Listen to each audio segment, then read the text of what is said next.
And that's right. And hello,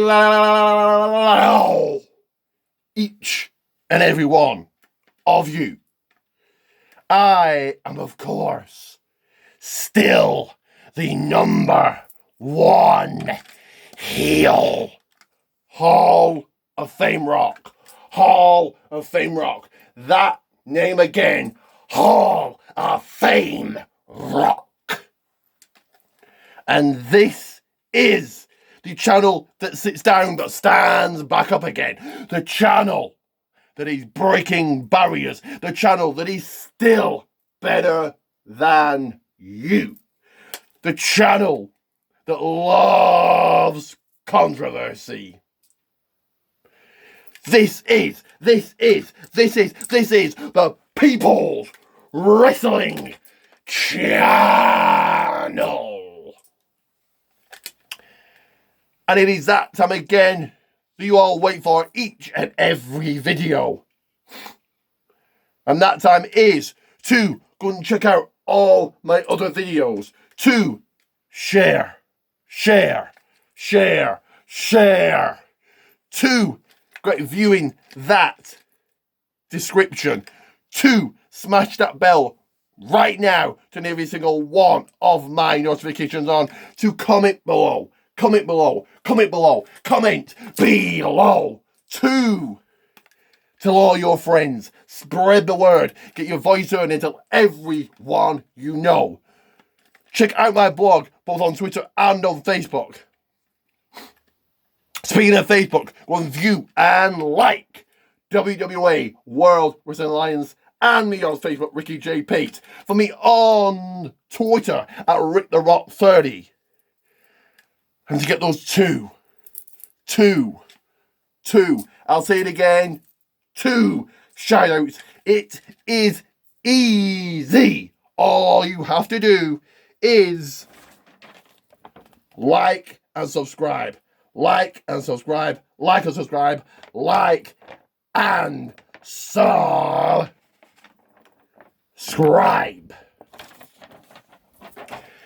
So, before I get into this video, what this video is going to be about, got plenty of business to get to. So, first of all, breaking kayfabe a little bit here.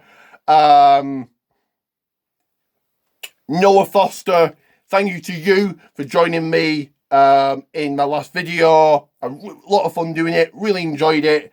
And hopefully do that again at some point, maybe for a bigger show, bigger event, maybe SummerSlam. Next, probably this person a shout out, and this person is Potato Chief on YouTube. Great name, seems like a great guy. He was doing the stream last night, we're chatting to him, so there you go. Next, I'm doing this a little bit differently. I usually do my review on Twitter, then on here, but I'm doing here, then on Twitter, probably tomorrow.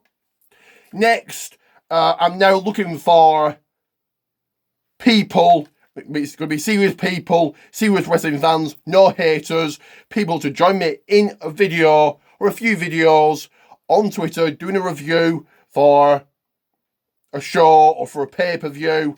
Now you can add people to videos, we can be in a review a video show together. And if you want to promote yourself whilst doing it, that's fine. Don't mind that at all. But it has to be a serious, someone that actually likes and enjoys my videos. No hater, no coming on to give me abuse and to laugh.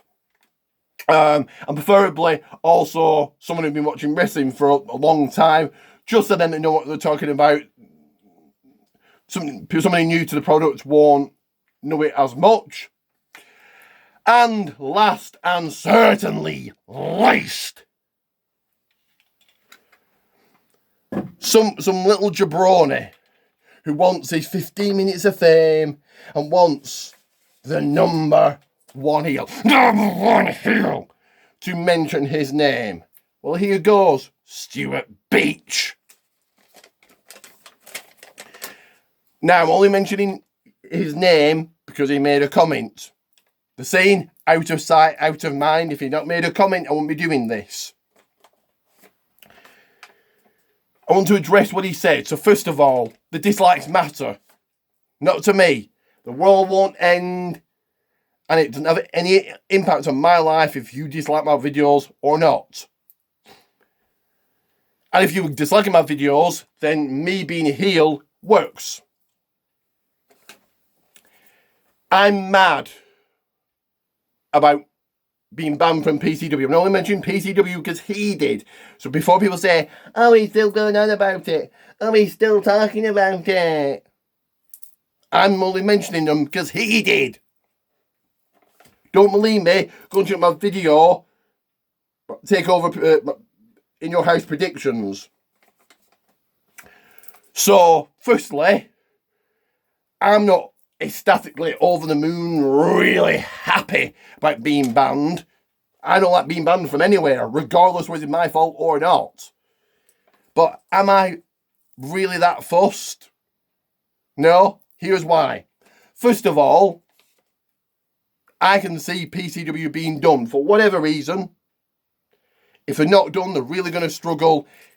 If there is a second wave, let's hope there isn't. It's been awful, it's been horrible. But if there's a second wave, they're probably done. So, in my mind, they're done. If they're not, they're going to struggle. My reason for going to PCW back in 2014 was one reason, and one reason only, and that's the stars. And that's really been consistently why I've been going throughout the years, because of the stars that are now non-existent now, but have been in less and less each year, less and less each show, and now practically non-existent.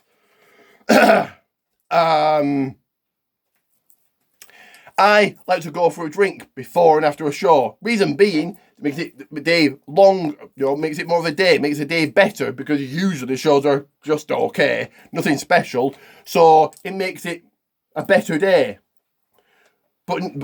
And I don't like queuing the best of times. I don't really like rules the best of times. But now, queuing is a must. When the pubs do reopen, which I think is way too early, but that's that. All the new rules are going to be in the way. No thanks. I'd rather sit at home, know that I'm healthy, that my family's healthy, and if I really want to drink, I can live without a drink. I'm not an alcoholic, but if I really do want to drink, I can sit at home and drink for very cheap. I've actually got to thank PCW, because now that I'm banned, I actually have more money. Also, not going to the pub, but mainly on PCW, we're spending 60, 70 quid more on a show, staying over, the train, all that. But I now got that money to spend on wrestling stuff, or just save it.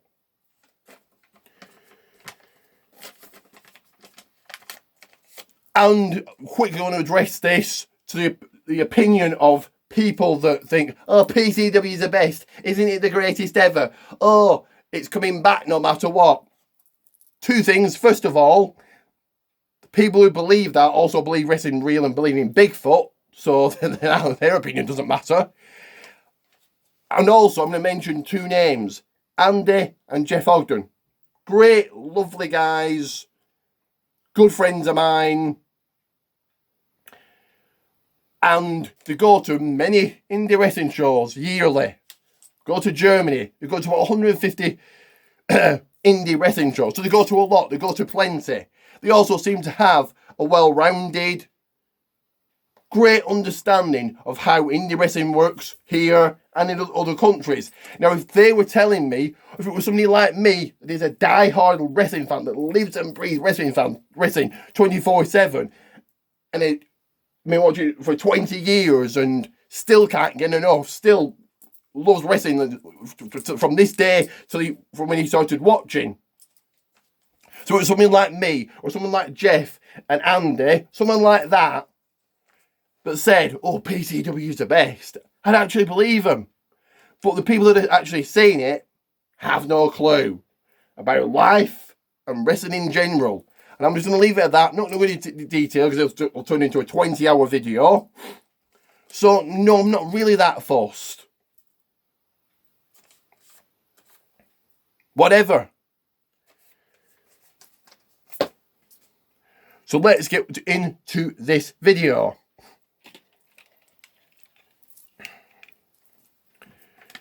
While I'm doing this, you sit there, you hit like and subscribe. As I said before, and I'll say it again, you like and subscribe. If you don't, a rock bottom and a people's elbow is coming directly on your candy ass. So, what is this video? Well, after 12 minutes, let's get into it, because it's going to be the takeover in your house review. So, let's get into this. Remember to like and subscribe. So, first of all, we had Code Orange singing, they sung a song. Not really my type of music. I'm not really into heavy metal rock music, but it was okay. Great to see him there. And also we had the old school set. It was great to see that back. 7 matches in total. So let's get underway. So we kicked off with 6-woman tag team action. It was the face team of Shotzi Blackheart, Tegan Nox, and Mia Yim taking on the heel team of Candice LeRae, Dakota Kai, and Raquel Gonzalez. Good match, good way to kick things off. All women getting offense. Candice really is a good heel. Tegan Nox looked good in this match. Raquel Gonzalez looked good in this match. All the women did really. And yeah, good opener, good way to start the show. And I got this prediction wrong because your winners of this match, Shotzi Blackheart, Tegan Nox, and Mia Yim, which I'm glad of. Big fan of Shotzi. Tegan from the UK. Mia's cool. But I got the prediction wrong, but wrong for the right reasons. Next up was singles action. It was He's Too Sweet. He's the Prince. He is Finn Balor going one-on-one, standing across the ring, looking across the ring at his worst nightmare, Damian Priest. This good match. Priest has got a whole lot better. The bump from the ring apron onto the steps. Oh my God. Priest actually landed on the edge of the steps. That was so brutal to watch. I do hope he's okay. Yeah, Priest really dominated this match. Finn Balor actually looked kind of spent. He looked like he was actually beaten in this. And once again, for the second match in a row, got the prediction wrong. Because your winner, 1, 2, 3, after his finisher, the coup de grace, was Finn Balor.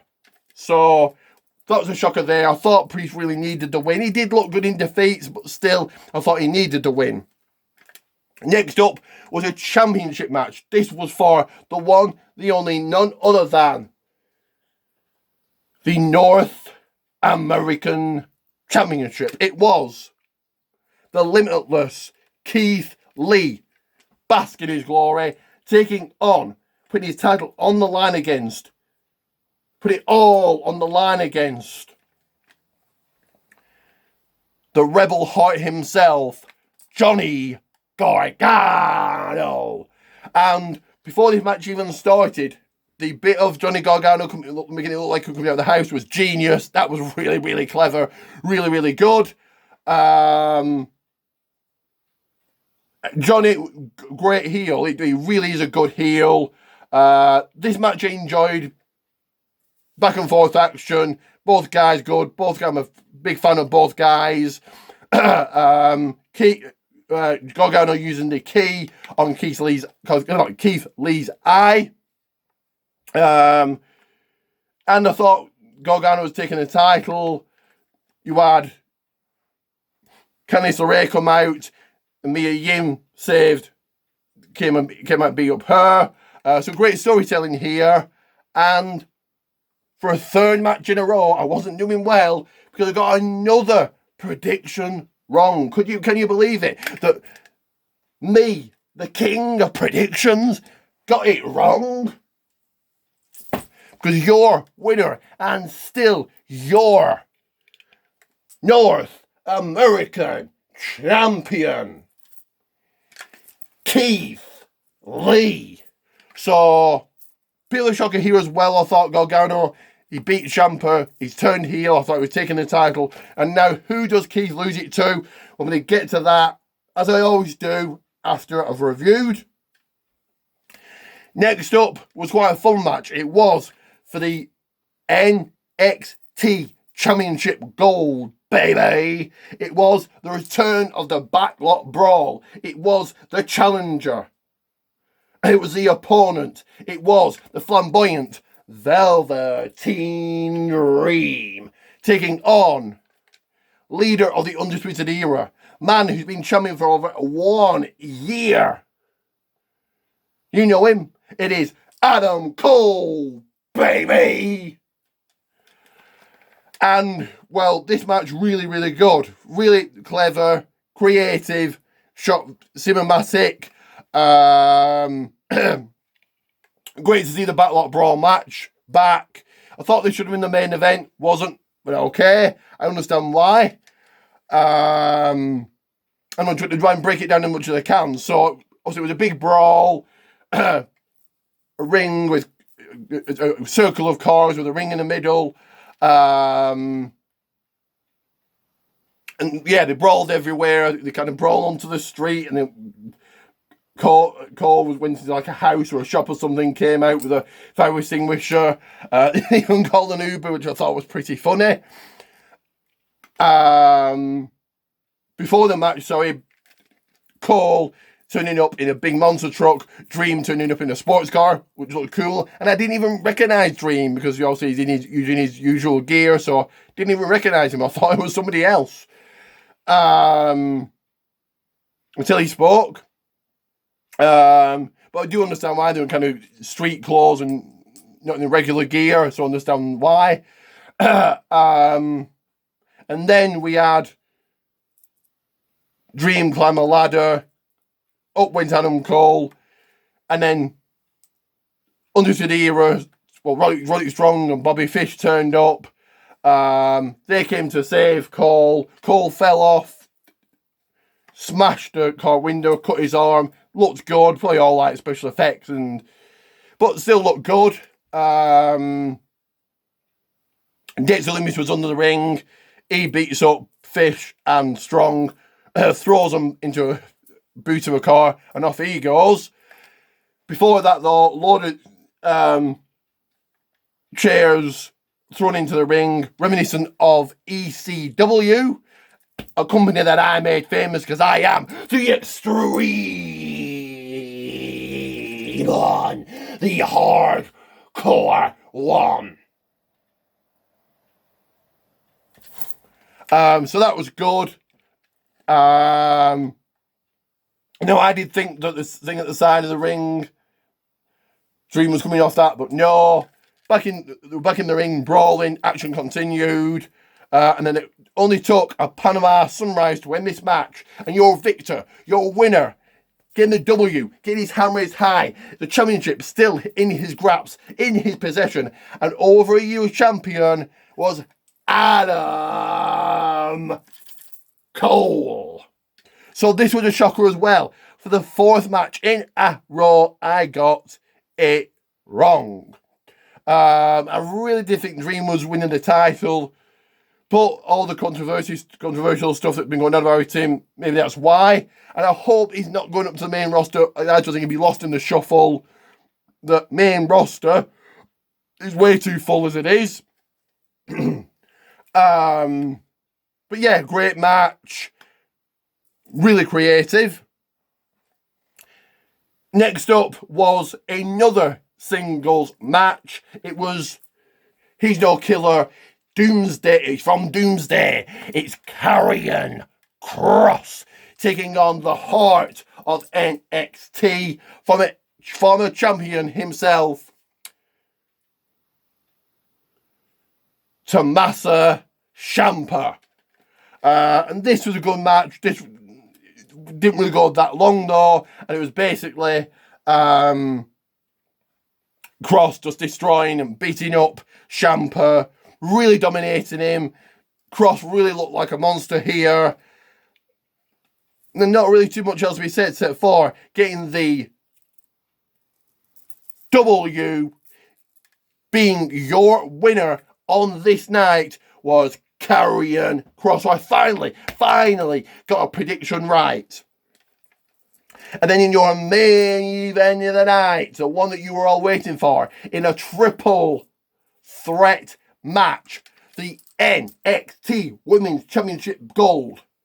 It was the Queen, whoa, Charlotte. It was Australians' own Rhea Ripley, and it was Japan's own Io Shirai in the main event of TakeOver in Your House 2020.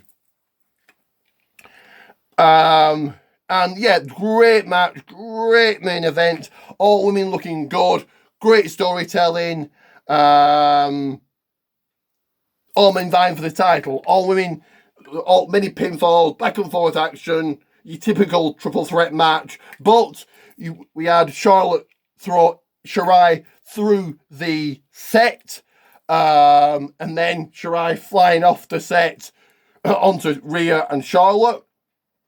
That was good. The crowd were really hot for this one, the small crowd that they had, which I'm going to get to in a little bit. But yeah, good match. Do understand why it was a main event.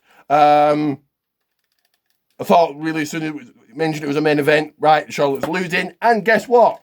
She did. Charlotte had Rhea in the figure 4 or figure 8. Moonsault from the top rope by Shirai, and the 1, 2, 3, and your new NXT Women's Champion, Io Shirai. So a big win, a huge win for her. Then we have streamers and confetti in the ring, very much like Japan, very much like they were doing Ring of Honor or New Japan. So yeah, congratulations to Io Shirai, and I got a second predictions right. So, like I said, first of all, I'm going to give it a B+. Secondly, the crowd. I thought it would have been a bit more of a crowd because it was live for the most part, but no. So, as I always do, obviously only 3 championships. Who I think they're going to lose them to. So, Keith Lee. I actually don't know. Could they have? I don't know. I really don't know. Kross. I think Kross maybe a little bit too early. But then, if he's going to lose it at the next takeover, then maybe Kross. Adam Cole, Finn Balor, I'm going to say, and Io Shirai. I really can't see her losing it for a while, but I can see Rhea chasing the title. Also, are they going to keep in Your House, or are they going to have it as the next takeover? Or was it just a one-off because it was the 25th anniversary? So we'll have to wait and see on that one as well. And the main event that you were actually waiting for, the real main event. Did I defeat, beat, destroy, and retire Aldust?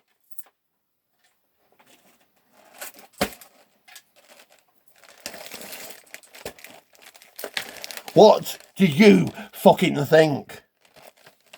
I am still the reigning, defending, undisputed and only, someone challenge me.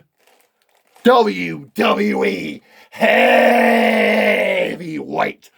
Hardcore 24/7 and Predictions Champion.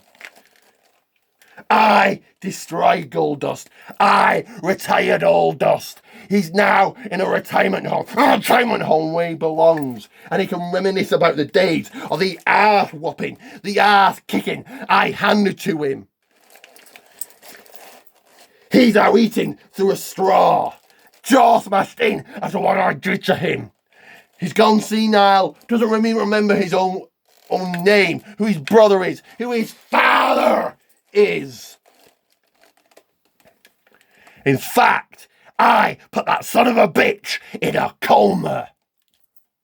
Because that's what I buried him. I went over just like I always do. So Oldust, you old smelly fart, you lost to me just like everybody else does. Now on my next challenger, Oldberg at Backlash this Sunday. I can't wait to beat you. I can't wait to retire you as well, so you can lay in a bed next to Oldust, conked out and comatose. And to everybody else out there, I'm talking to you. Want a shot at this? Find me and get it. I fucking dare you. But until then, like and subscribe. Like and subscribe. Like and subscribe. I'm talking to you. I'm looking at you right now, watching me. I'm looking at you through the camera,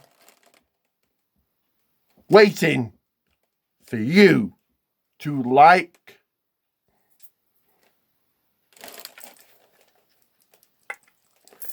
and subscribe. I am your champion. I am your superior. I am better than you. And I am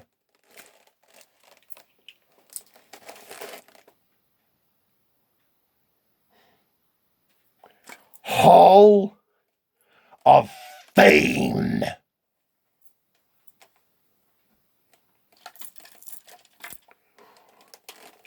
Rock